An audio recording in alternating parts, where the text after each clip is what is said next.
If you're eating any one of these 8 foods, they might be getting in the way of you having a good night's sleep. Watch the video to find out more. Let's go.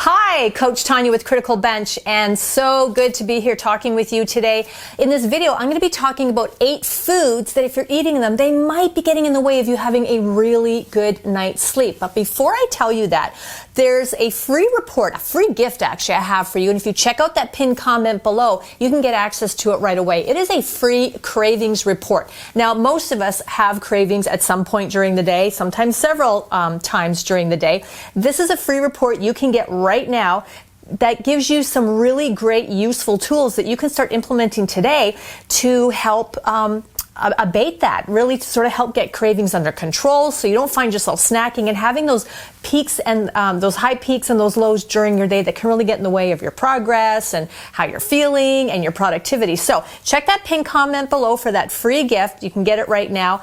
And that's all I have to say about that. Let's get into the meat and potatoes of this video.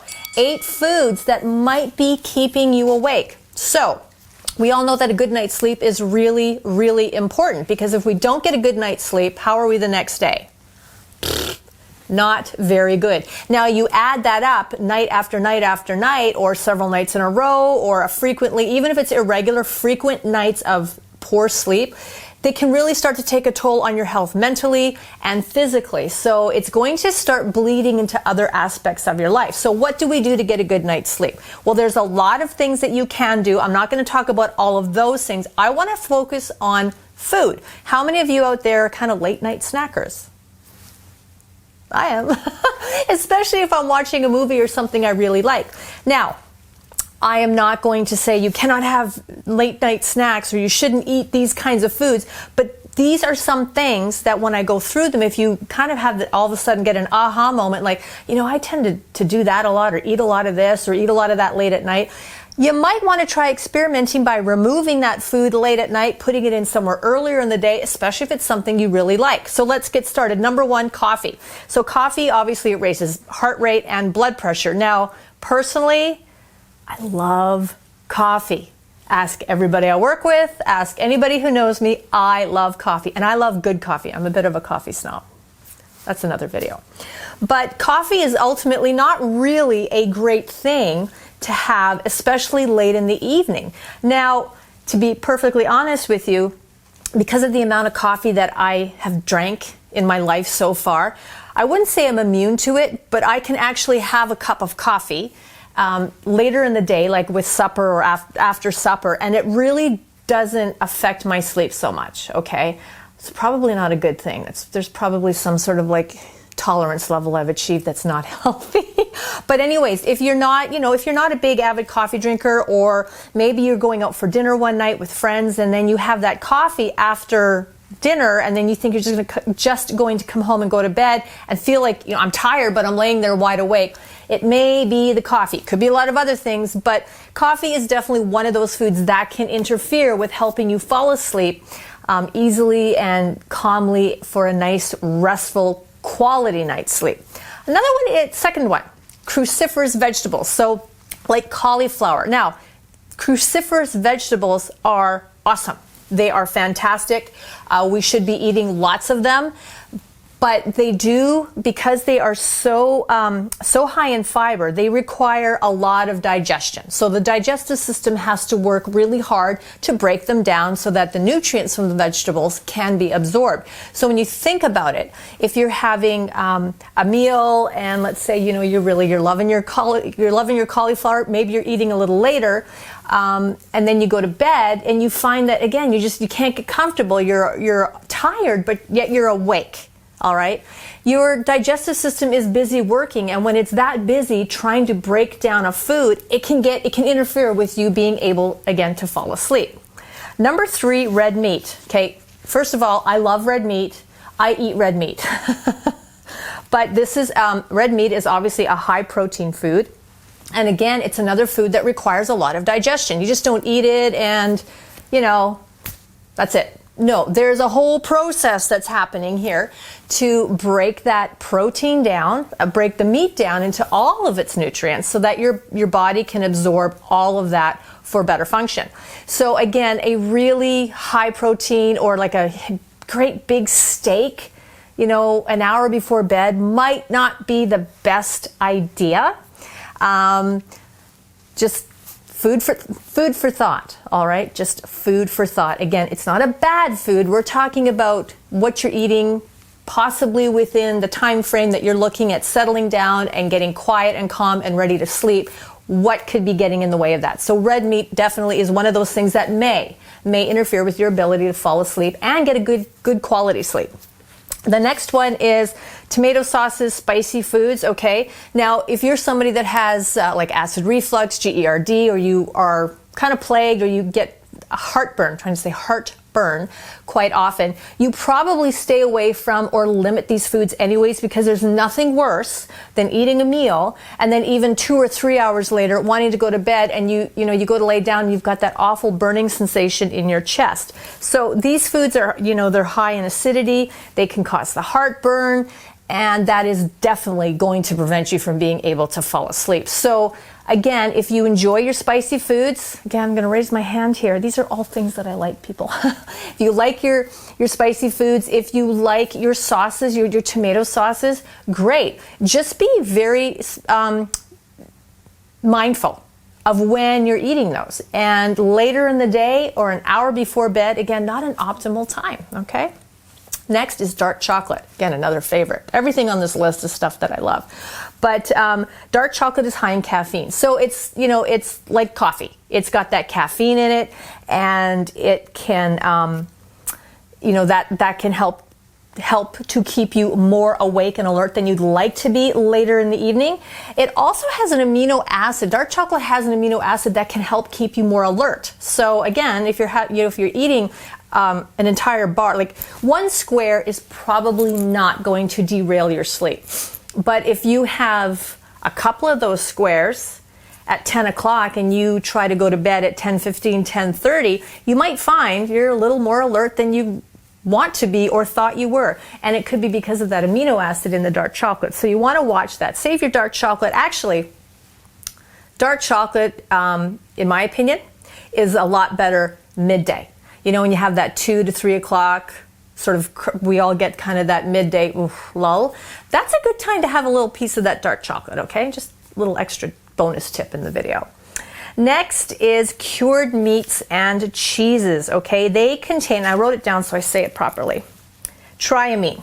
And again, this is an amino acid that keeps you alert. So, the thing with cured meats and cheeses is that these are often the delicious items you find on charcuterie boards. When we go out somewhere to a party at someone's house, they've got these lovely appetizers and charcuterie boards and trays that we're picking, and guilty again, picking at almost mindlessly and just snacking and visiting and having a glass of wine. And then all of a sudden you look at the time and it's time to get home. You crawl, you get cleaned up, you want to fall asleep and you can't. Okay? So again, don't totally avoid it. You don't have to cut these things out. Just be mindful when you're having them. Like, what time frame are you at when you're eating these, and when do you expect to be able to go to bed and fall asleep? How much of them are you consuming? Okay, probably a couple small bites when you first show up at a party isn't going to have a huge impact. But if you're doing that for 2 hours and then you think you're going to go home and go to sleep, it might not happen quite that easily for you. Brace yourself, alcohol. Now, a few things about alcohol. Alcohol can certainly help make you feel sleepy. So it might be able to induce falling asleep. The trouble with alcohol is it rarely is something that helps you stay asleep. And I think most of you know what I'm talking about, okay? It is disruptive to sleep. Now, red wine has a reputation and is known for being able to help you fall asleep. But that's a glass, okay? We're not talking the entire bottle. So, if you've ever gone out and you've maybe gone out for dinner, for drinks, or you've been to a party, you've been out with friends and you've had a couple drinks, and then you come home and you think, maybe you don't even wash your face. You just get into your PJs and you crawl into bed and you don't even remember your head hitting the pillow because the alcohol made you sleepy, so you fell asleep. But then how many of you were awake like 3-4 hours later, or awake at 4 a.m.? Not ideal. Not ideal, because when we talk about a good sleep, we're not only talking about or when we talk about a good quality sleep, it's not only just, being able to fall asleep, being in that restful, calm state of mind, your body's calm, your mind's calm, but it's also being able to stay asleep for, that 7-8 hours. Now, granted, there's the outliers. There's that 5-hour group that is their ultimate 5 hours and they're performing great. And I know people that operate on less than that. But statistically speaking, that 7 to 8 hour range is optimal and ideal. And drinking too much alcohol late in the night can certainly cut that incredibly short, which it doesn't do you any good. You wake up groggy, not feeling good, and probably the next, at least good half a day afterward, isn't very productive. All right, last on the list, may shock you, is water. Yes, I said it. Water might be bad for you. No, I'm not saying that water might be bad for you. The only thing with water is that if you're a big water drinker like I am, drinking lots of water, like up to a certain point in time of the day. So this requires you to be really aware of what time are you going to bed. Now, some of you that are very consistent, very patternistic, you wake up at 5, you're in bed by 9.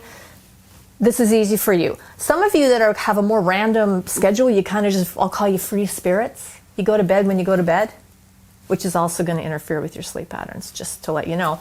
But if you're not as scheduled or predictable, you might want to at least come supper time have an idea like, I've got a few things to get done yet tonight. I was hoping to go for a bike ride with the kids. I'd like to be in bed by 10 o'clock. Okay, so maybe at 8 o'clock is a good time to just stop with the water, because not stopping is only going to have you waking up during the night to go to the bathroom, and an interrupted sleep is not a good sleep. Even if you're able to fall asleep relatively easily, like I'm one of these people that if I wake up in the middle of the night for whatever reason, I usually have a very easy time going back to sleep, but that's not the case for everybody. Okay, so if it isn't the case for you, now you find yourself awake at 2 o'clock, whatever. Okay, can't go back to sleep because you drank so much water you had to use the bathroom. Now, even if you can fall asleep easily, it's still disrupting a sleep pattern, which isn't good, okay? We want consistent sleep. We want you in bed, asleep, and then awake, all right? So those are 8 foods to keep in mind that could be interrupting and interfering with a good night's sleep. So if you find you're struggling with sleep, again, there's a lot of other factors that are going to influence this. But in looking at food, do any of these fit your lifestyle in terms of, these are some things that I do partake in later in the evening, and you might want to try experimenting by limiting, reducing, or removing them, putting them in earlier in the day, being more mindful of when you plan to go to sleep, setting up more of a scheduled, schedule so that you're able to enjoy some of these things early evening without them impacting your sleep.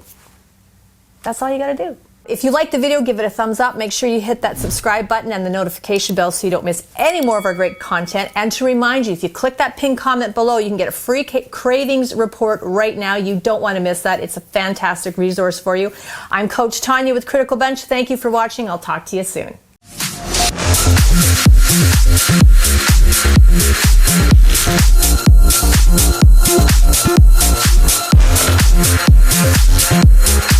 We'll be right back.